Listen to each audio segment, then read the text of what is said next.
Happy Friday. We made it another week. We got one more to go before school is out for the whole summer, and you are second graders. You are one more week of being first graders, and I have enjoyed every single second of being your first grade teacher. So today for morning meeting, we are going to talk about what we always talk about on Fridays, which is the best part of our week. So think about the best part of our week, or the best part of your week, and let me know in the comments down below. You can send You can send a text to me.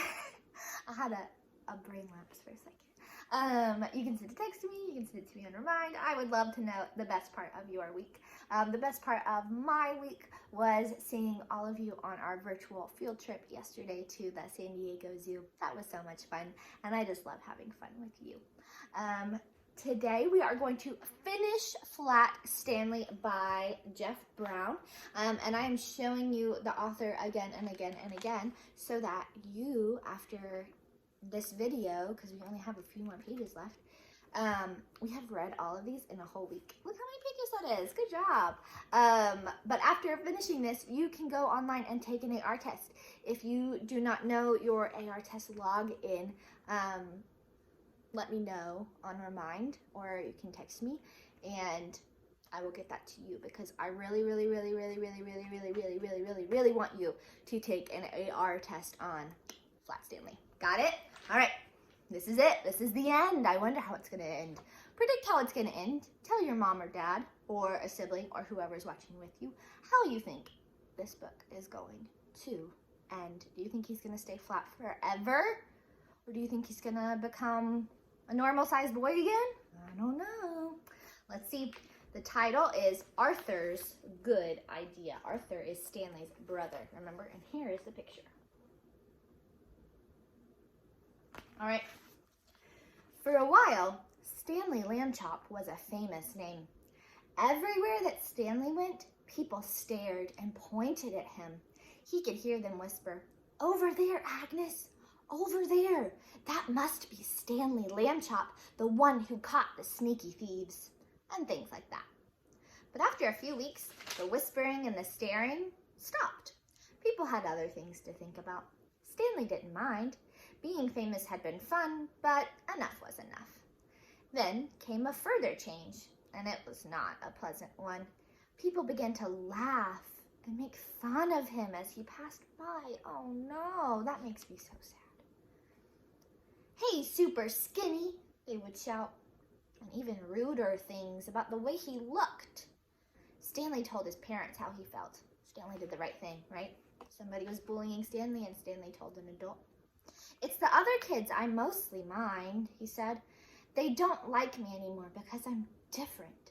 I'm flat." "Shame on them," Mrs. Lambchop said. "It is wrong to dislike people for their shapes, or their religion, or the color of their skin, or..."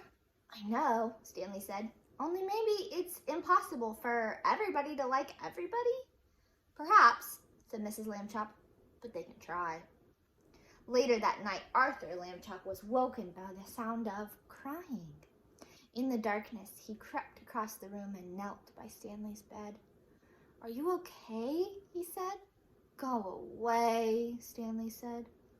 "Don't be mad at me," Arthur said. "You're still mad because I let you get tangled the day you were my kite, I guess."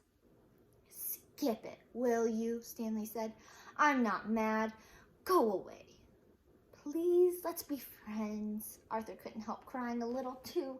"Oh, Stanley," he said, "please tell me what's wrong." Stanley waited for a long time before he spoke. "The thing is," he said, "I'm just not happy anymore. I'm tired of being flat. I want to be a regular shape again, like other people, but I'll have to go on being flat forever. It makes me sick." "Oh, Stanley," Arthur said. He dried his tears on a corner of Stanley's sheet and could think of nothing more to say. "Don't talk about what I just said," Stanley told him. "I don't want our parents to worry. That would only make it worse." "You're brave," Arthur said. "You really are." He took hold of Stanley's hand.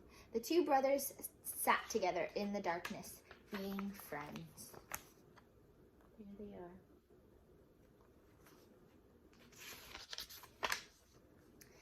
both still sad, but each one felt a little better than they had before. And then, suddenly, though he was not even trying to think, Arthur had an idea. He jumped up and turned on the light and ran to the big storage box where toys and things were kept. He began to rummage in the box. Stanley sat up in bed to watch. Arthur flung aside a football and some lead soldiers and airplane models and lots of wooden blocks, and then he said, "Aha!" He had found what he wanted, an old bicycle pump. Have you ever pumped up your bicycle tires with a pump? He held it up, and Stanley and he looked at each other. "Okay," Stanley said at last, "but take it easy." He put the end, do not do this at home. He put the end of the long pump hose in his mouth and clamped his lips tightly about it so that no air could escape. "I'll go slowly," Arthur said. "If it hurts or anything, wiggle your hand at me. Do not do this at home." He began to pump. At first, nothing happened except that Stanley's cheeks bulged a bit. Arthur watched his hand, but there was no wiggle signal, so he pumped on. Then, suddenly, Stanley's top half began to swell. "It's working! It's working!" shouted Arthur, pumping away. Stanley spread his arms so that the air could get around inside him more easily. He got bigger and bigger. The buttons of his pajama top burst off. Pop, pop, pop. A moment more and he was all rounded out. Head and body, arms and legs, but not his right foot. That foot stayed flat.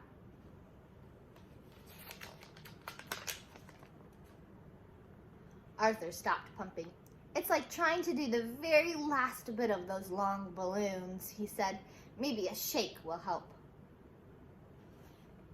That was Arthur trying to pump up Stanley. It's not a true story. You are not made of air. Stanley shook his right foot twice, and with a little whooshing sound, it swelled out to match the left one. There stood Stanley Lambchop, as he used to be, as if he had never been flat at all. "Thank you, Arthur," Stanley said. "Thank you very much." The brothers were shaking hands when Mr. Lambchop strode into the room with Mrs. Lambchop right behind him. "We heard you," said Mr. Lambchop. "Up and talking when you ought to be asleep, eh?